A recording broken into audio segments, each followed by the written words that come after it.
I, Franklin Delano Roosevelt, do solemnly swear that I will faithfully execute the office of President of the United States and will, to the best of my ability, preserve, protect, and defend the Constitution of the United States. So help me God.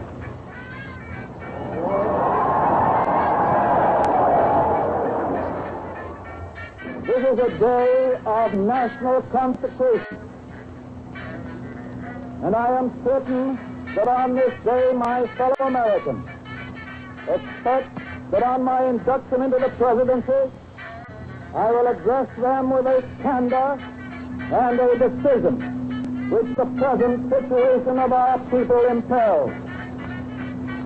This is preeminently the time to speak the truth, the whole truth, frankly and boldly. Nor need we shrink from honestly facing conditions in our country today.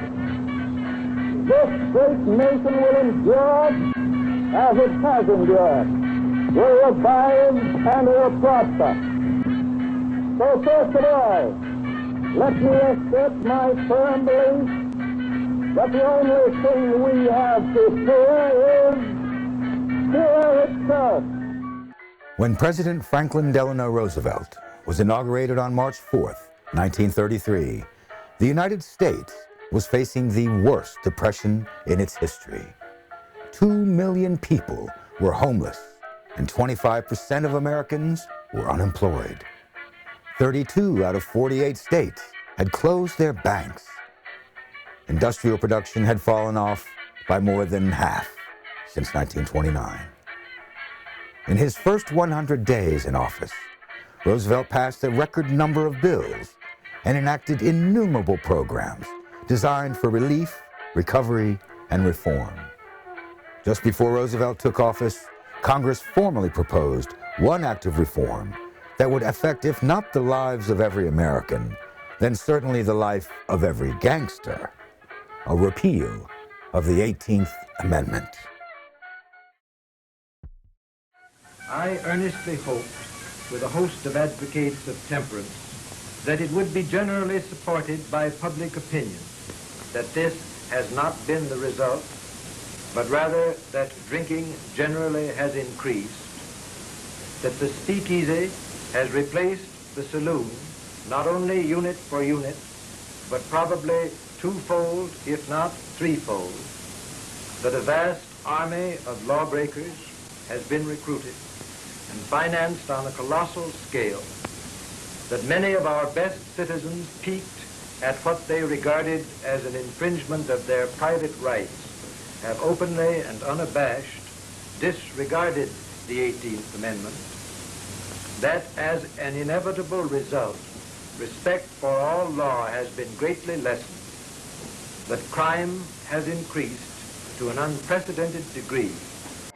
With the passage of the 21st Amendment, the legalities of manufacture and importation of spirits and beverages were handed over to the individual states. While some states remained dry, the majority ratified the amendment within the year. Looking for new avenues of revenue, many gangsters and organized crime groups turned to gambling and drugs. Still more, however, decided to take the show on the road. The 1930s saw many outlaws crisscrossing the country in stolen automobiles. Even in the Depression, it became easier for criminals to get their hands on cars and weapons. Facing this new breed of gangster was the Bureau of Investigation, the predecessor to the FBI, which was led by a man who would come to define the organization. John Edgar Hoover was born in Washington, D.C. on January 1st, 1895. Upon completing high school, he began working at the Library of Congress and attending night classes at George Washington University Law School. Mr. Hoover went on duty with the Department of Justice on July 26, 1917, and rose quickly in government service.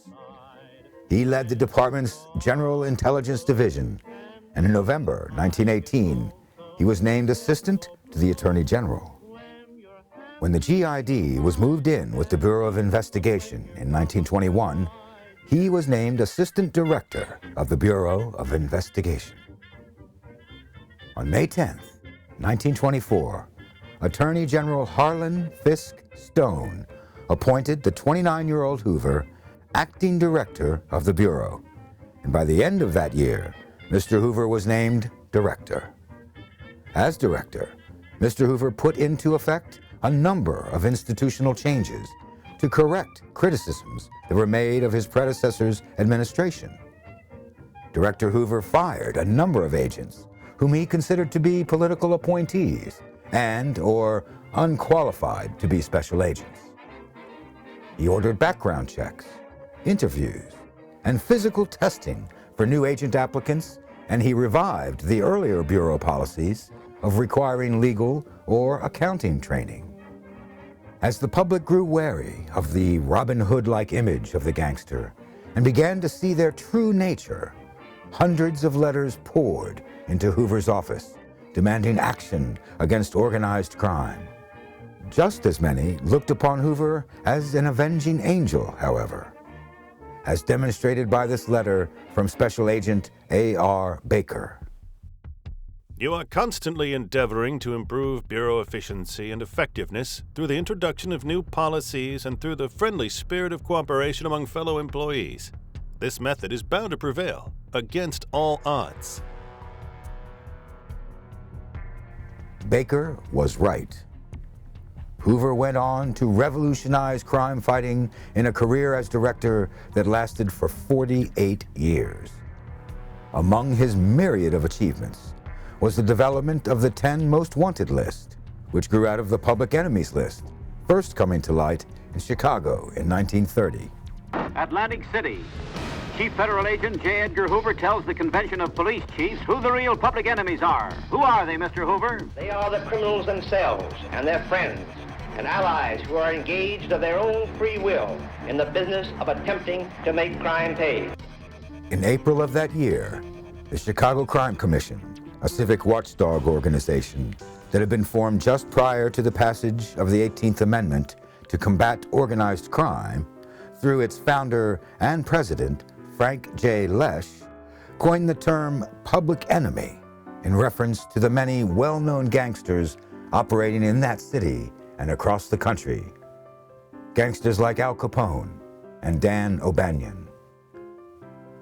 Lesh constantly fought against the romantic and dramatized image of the gangster that began to appear in pulp magazines, radio programs, and motion pictures of the day.